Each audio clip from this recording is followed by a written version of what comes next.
These guys are really good. I tell you what lasting surface is really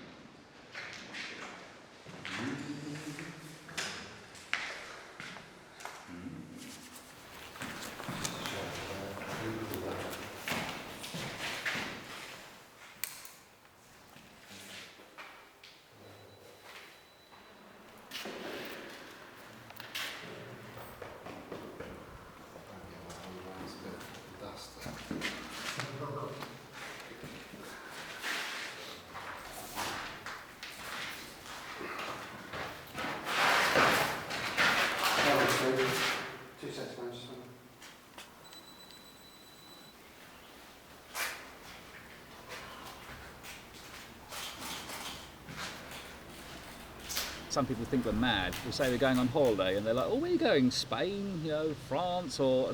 well, no, I'm going to Germany to Urbex. Well, what's that? Well, I'm going to look around buildings, old buildings, derelict buildings, and they're like, what? That's a holiday?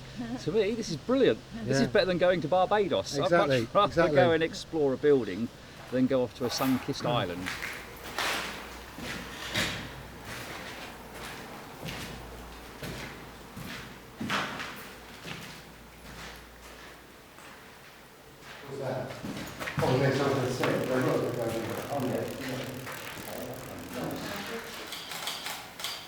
We try and look for that different shot that we haven't done as a crew.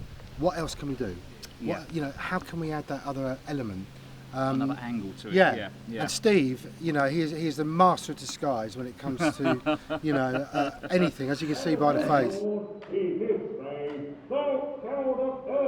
When I walk into a room, I do stand back and look around and survey it, do a quick scan of the room and see what's available and what sort of peeling paintwork or decay and shadows and lights there are, and from there work out what I'm going to do.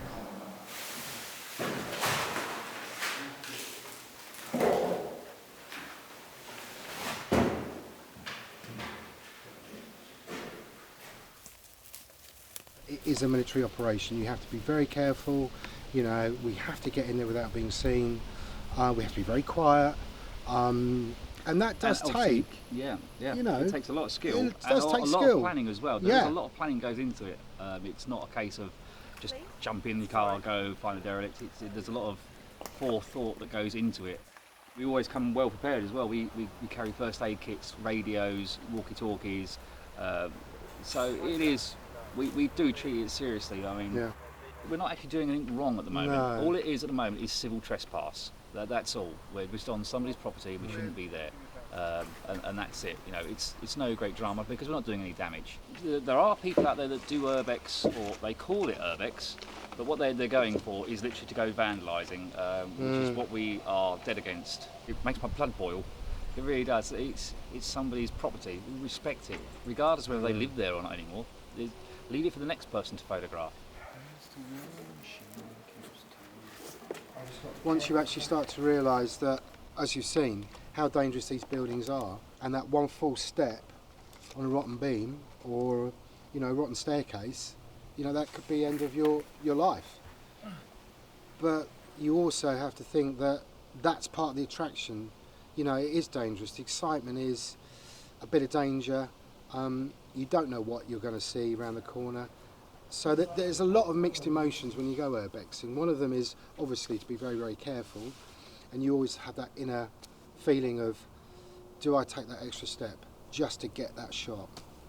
But then something will say, no, it's not worth it. It's not worth it, turn back. But as you've seen, you know, all it takes is, you know, bit of wind or something to move that structure, and you're under it, and that's it. It'll come down on you. But I think if you went through life like that, you wouldn't do anything in life. You wouldn't excel at anything because there's always danger.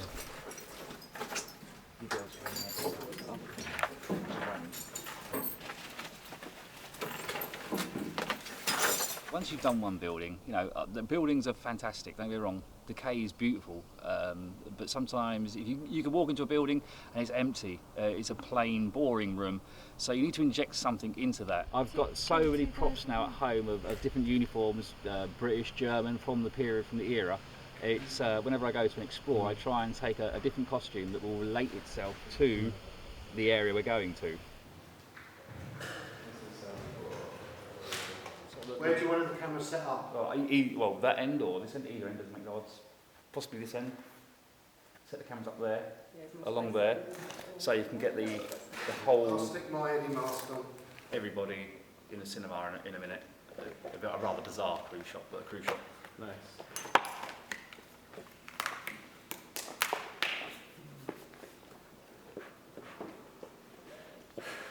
Excellent. There you go, that's good. Hold on. Off.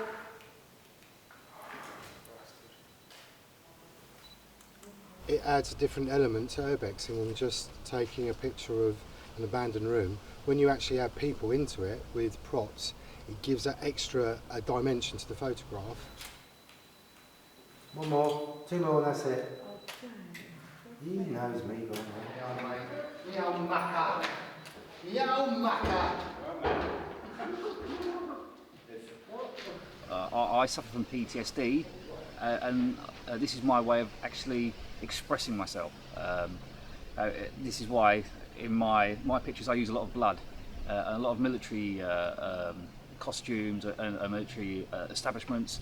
It's my way of showing and releasing what I've been and seen through art.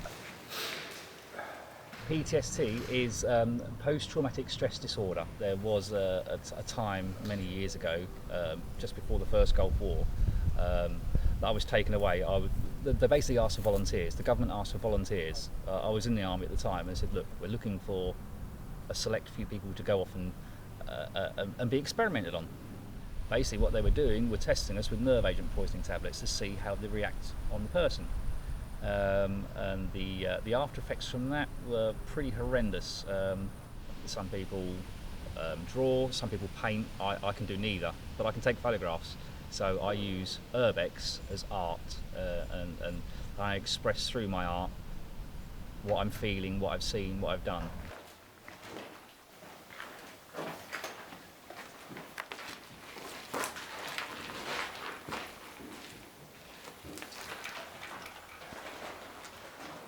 We look at other people's urbex streams on Flickr and we're like, yeah, that looks good. We could do this there, look at their pictures, see what they've got, then take our own style and take it to that location and do our own style of photography.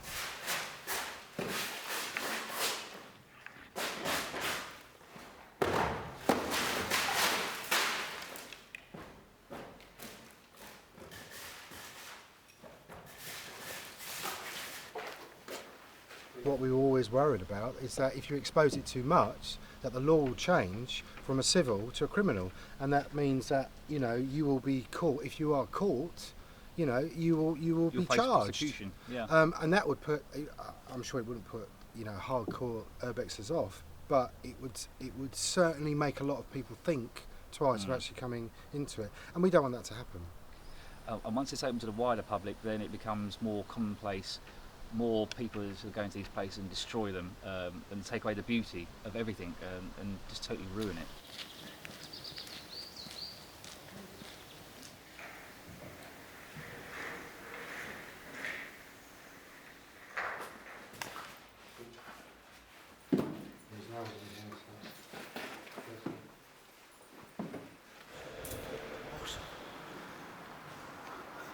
It's beautiful.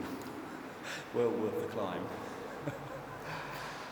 A lot of people are saying that the UK is they're struggling to urbex, and I think more and more people realise that it doesn't cost too much to get on a plane to Europe, and I think Europe has got such a big scene for urbexers, and we want some action of it, and the past 2 days has been amazing. It really has, and I think it's going to open up so much, and we certainly will be back without a shadow of doubt. In England, it is a case of it's derelict. Let's pull it down. Let's destroy it. Let's rebuild it. And that's what I was saying. Why the UK scene is dead, because there was really, you know, the big places are gone.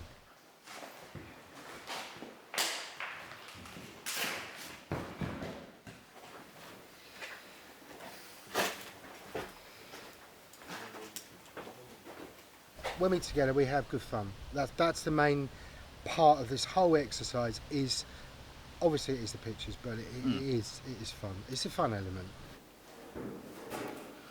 Good night. Help!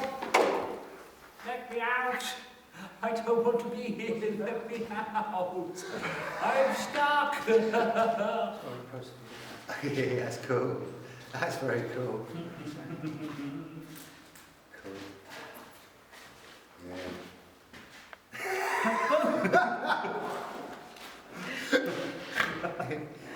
Steiner. There you go. That is so cool, man. I mean, one day we wouldn't mind going to Chernobyl.